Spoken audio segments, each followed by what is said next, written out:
So my topic's going to be leadership lessons learned. And I'm not going to dwell on the slide. I've been lucky enough to be a senior technology leader and advisor to a number of notable tech firms in Toronto and Southern Ontario. I would note that collectively, I've been fortunate enough to be associated with the generation of about $8 billion of wealth, which is kind of cool. It would have been $9 billion except for that little incident in Germany, but life goes on. I guess, sorry. Now, the one thing I'll note is, again, it's leadership lessons learned. I'm going to try on 6 slides within 5 minutes, so here goes. So, rule number 1, and this is kind of a personal kryptonite for me, is never hire the brilliant asshole. And that, I would extend that to don't work for, don't partner with, and last but not least, don't vote for.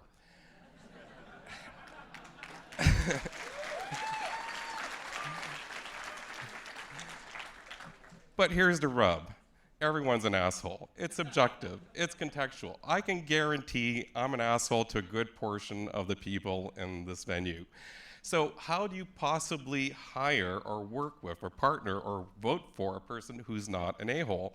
It's really simple. You look for alignment on 2 vectors. One is self-interest, and the other is belief systems. If you are reasonably assured that you can get alignment on either belief systems and ideally self-interest, chances are you can avoid a great deal of friction in your business relationships, as well as your personal ones, but in any event. Okay, this speaks to hiring in general. Now, over roughly 2 decades of work as a senior technology leader, again, been lucky enough to hire several hundred people, not including co-ops. And when I say I've hired, I've actually hired and worked with. So I got to see the cause and effect of the hiring process on what worked and what didn't work. One thing I quickly realized that the standard hiring process was focused on accreditation, i.e. which universities you worked for, the alleged hard skills, and tenure, even a hard skill or company. And lastly, or more recently, personality traits had no correlation with success on the job. So what do I look for? I really look for 2 things. One is cognitive ability. Sometimes it's referred to intelligence, but I refer to it generally as the ability to learn, adapt, and evolve. Sometimes signs of life. Cognitive ability is pretty cut and dry. You can quickly assess it. It's kind of functionally related. In the case of Mercatus, which is my day job, we look for logic tests, algorithmic tests, things that can be quickly applied to determine whether a person has signs of life, other than on electroshock. But anyways, the other quick thing that I've learned is cultural fit. Now, cultural fit is really the ability to work constructively and positively on a pre-existing team. Now, a word about culture. Culture, typically, if you look at the encyclopedic definition, is a system of beliefs and value systems. I would say that is a step too far, or a step too short. In my experience, what you're really looking for is not for a series of values or beliefs, it's actually the expression or manifestation of those beliefs and values. That, in a weird way, it's kind of the unwritten rules of the organization. That's what you're looking for in terms of cultural alignment between a candidate and a given team. Leadership is a contact sport. So if you, as a leader, if all you're doing is sitting in a corner office, looking at tactical reports, preparing mission statements, vision statements, looking at objectives and key results, chances are you're not really leading, you're managing. True leadership is immersive. You have to go out and build rapport with the team that you support.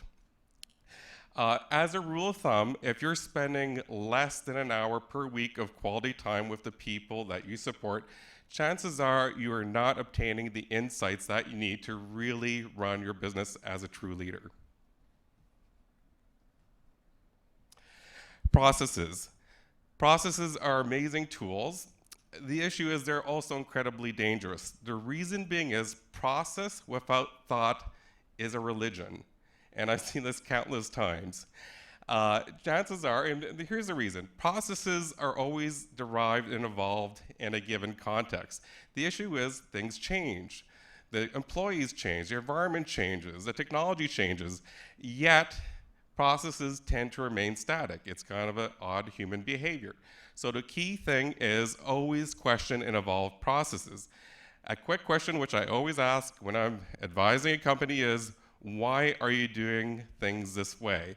If the answer is typically a defensive, this is the way that we do them, chances are you need to dig in and move forward.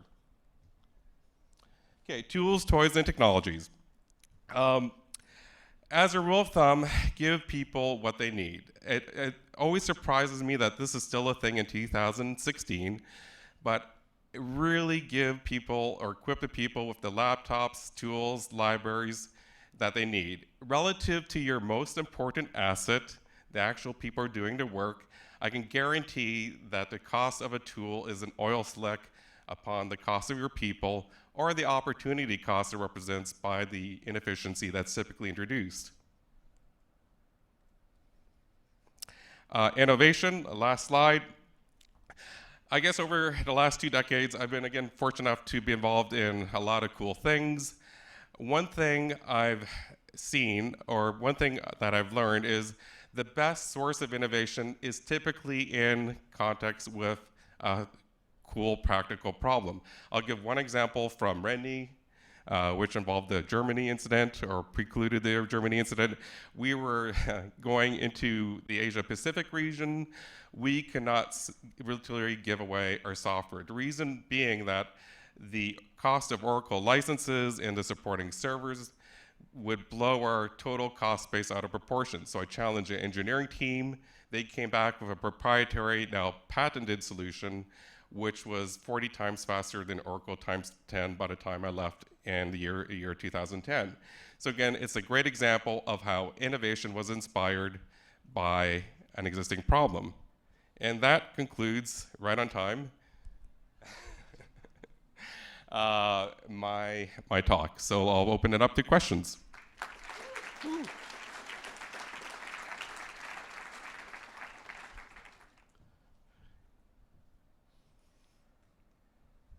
Go ahead. Yeah, thanks. So one of your axes was belief systems. Is that simply the alignment of belief systems, or just having an effective belief system that's displayed? A belief system is effectively a collection of values or behaviors in connection with, for example, people sometimes confuse explicit values of belief systems. What I see, let me give an example. So Enron, by way of example, had integrity as one of its 4 stated values. But when you look at it, their interpretation of integrity was probably a bit different than a good proportion of the people in this room. So it's actually the interpretation or manifestation of a value that forms a belief system. What have you found to be an effective way of testing for cultural fit in the hiring process?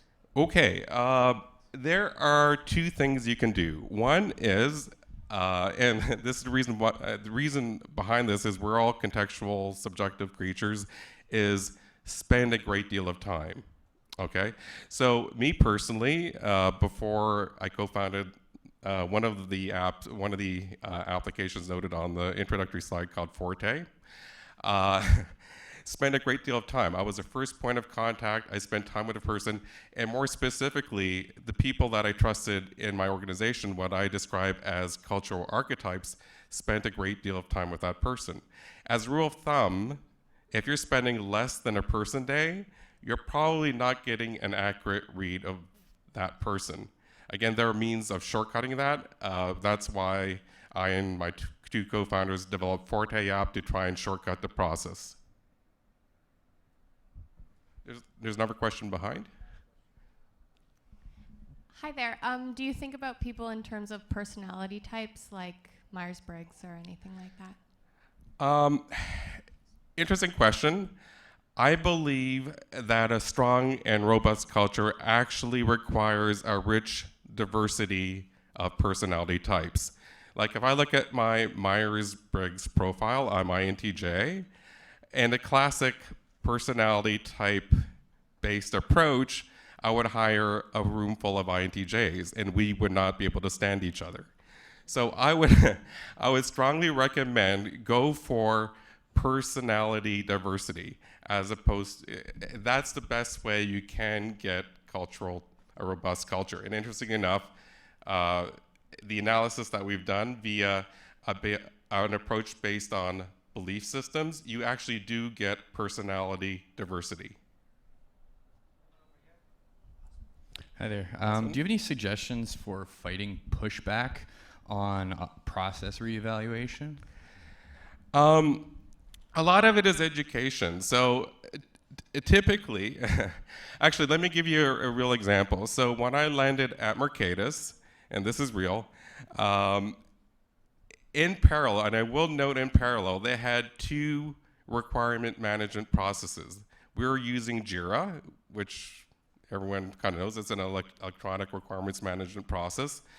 And in parallel, they were using paper cards in parallel.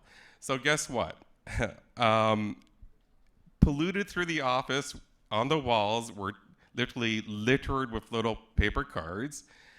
And people, you could see them, as soon as they finished a little requirement on Jira, they would run up and put a paper clip or move the little paper card over.